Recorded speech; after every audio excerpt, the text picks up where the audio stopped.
Përshëndetje. Në realitet, narcizmi dallohet në dy pjesë, në dy lloje, do ta quaja, si një buqet me lule, mirë po unë do të ndalem tek këto dyja që janë kryesore që njihen nga të gjithë. Narcizmi grandioz dhe ai i fshehur apo vulnerabel, siç e quajnë gjermanët, dhe sot do të ndalem pak tek çka është një narcizmi grandioz. Pa marrë parasysh a është një femër apo një moshkull, narcistja apo narcistja grandioze, ajo edhe është shumë lehtë për ta dalluar, sepse ai nuk vepron sikur veprojnë të gjithë të tjerët. Ata janë shumë duan vëmendjen më të madhe. Ata janë narcistët grandioz, mund t'i gjejmë më së shumti në politikë, në media, në aktore, njerëz shefat e firmave të cilët ata e dinë fort mirë se vëmendjen, se siç dihet narcistët në përgjithësi janë të interesuar për vëmendjen e njerëzve, për që gjithkund ata të jenë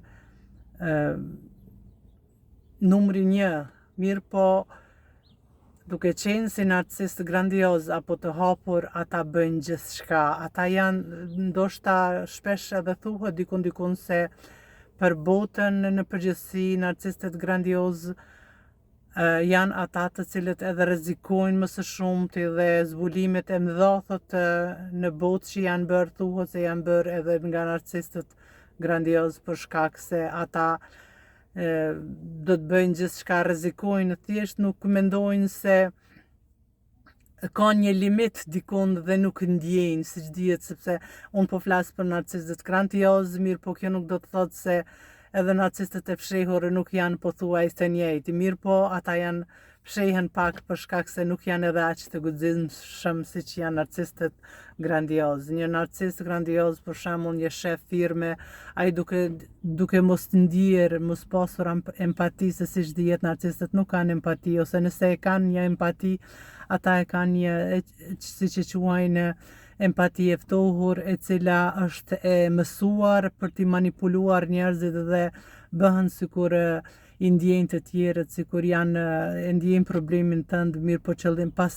asaj empatie fshehet qëllimi i tyre errët për të manipuluar ty, për të shfrytzuar dhe thjesht për të përdorur, dhe kështu bëjnë edhe narcistët grandioz. Narcistët grandioz në fillim të lidhjes bëjnë dhurata madhështore. Ata nuk vinë me një buqet lule siç vjen për shembull një narcist i fshehur, por ata do të vinë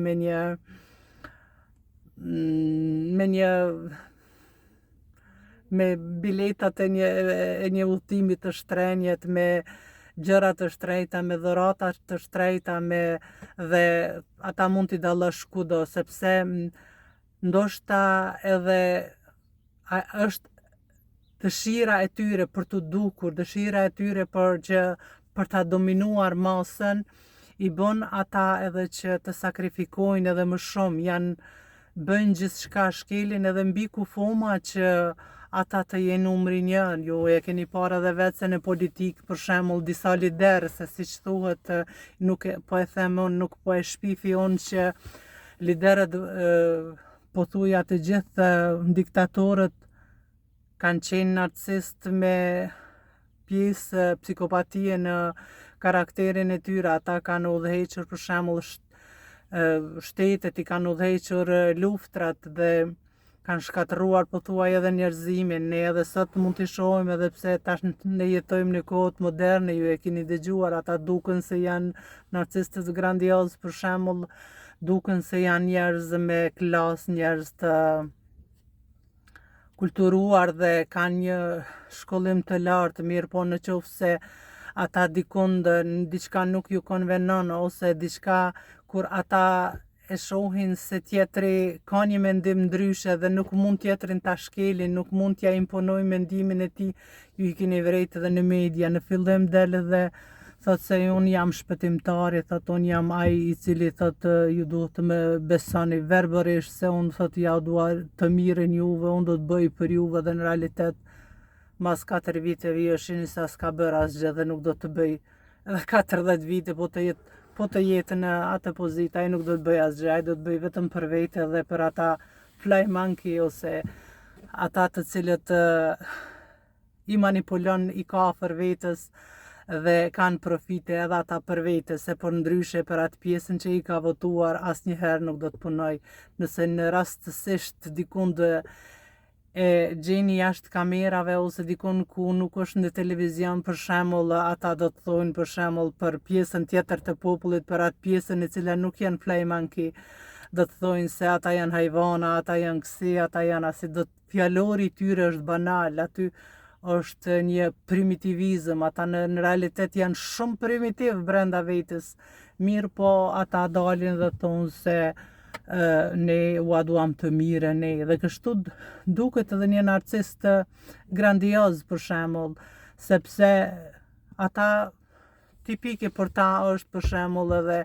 po t'i shohësh se me çka e manipulojnë masën, i manipulojnë njerëzit, kanë për shembull vetura të shtrejta, kanë se një njeri i cili sado që të jetë i suksesshëm biznes, sado ai nuk del me Lamborghini, ai nuk del para punëtorëve me gjëra të shtrejta. Mirë po një narcist, ai për ta treguar dominancën e vet, ai edhe do të ketë orë të shtrejta, gjëra të shtrejta dhe don që ato të tregoj dhe vetëm ai e din fort mirë se vetëm duke qenë i suksesshëm ai e ka edhe vëmendjen e të tjerëve dhe suksesin ai e krijon pothuaja komplet mbi krimin, mbi duke shkelur të tjerë, duke manipuluar të tjerët dhe kështu që edhe po ta shiqosh kështu profilin e tij, shumica nga ta edhe kanë 2-3 parë fëmijë me partner të ndryshëm, ai mund të jetë edhe një 50 vjeçar për shembull ose edhe më i vjetër, mirë po femrat të cilat i kanë në krah si 25 vjeçarja vetëm fillon që të jetë e vjetër dhe zakonisht kërkon femra nër 25 vjeç dhe kështu që don trofet, don që të tregohet dhe unë mendoj se narcistët grandioz nuk e shkatërrojnë edhe shumë familjen për shkak se ata familja, njerëzit që lidhen me narcistët grandioz kanë ato profitet e veta për shkak se ata në fillim të lidhjes janë zemër hapur dhe do t'u blejnë edhe dhurata të shtrejta, gjëra të shtrejta të cilat nuk do të zgjasin shumë, mirë po sado kudo do të përfitojnë diçka. Kurse kjo pjesa tjetër për të cilën unë do të flas për narcistët e fshehur, atëherë ata janë krejt diçka tjetër dhe aty vuan familja dhe aty nuk ka një happy end. Unë ju përshëndes. Faleminderit që më ndiqni.